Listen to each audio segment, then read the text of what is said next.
Здравейте, приятели! Днес с вас ще си направим един малко позабравен десерт от нашето детство, а именно негърче. За целта ни трябват 2 яйца,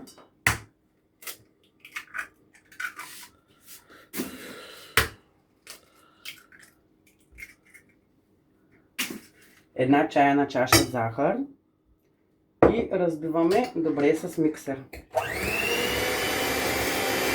Към тази смес и добавяме половин чаша олио и отново разбиваме добре. Трябва ни една чаша кисело мляко. Към нея добавяме една лъжичка сода бикарбонат и разбъркваме добре докато шупне. И я изливаме при сместа. И отново разбиваме с миксера. Трябват ни 2 чаши брашно, които пресяваме.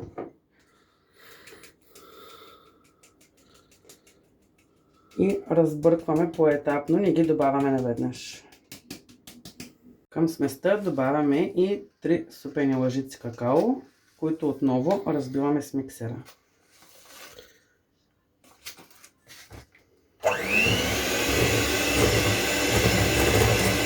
Готовата ни смес, след това я изсипваме в тавичка с хартия за печене и печем в предварително загрята фурна на 180 градуса около 25-30 минути. Ето така изглежда нашият изпечен сладкиш. След като го извадим от фурната, го оставяме настрани да изтине и сега ще си направим глазурата. За целта са ни нужни в една тенджерка се слагате 3-4 супени лъжици вода,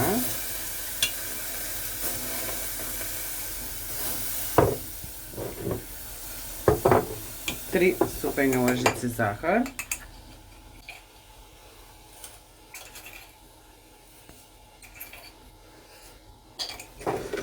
бъркате, нали, за да не загори все пак, 3 супени лъжици какао и слагате около 100 грама масло. И така бъркате до получаване на хомогенна смес. След като маслото се е разтопило, изливате глазурата върху вашия сладкиш и след това размазвате хубаво, за да може да попие навсякъде. И оставате да изтине.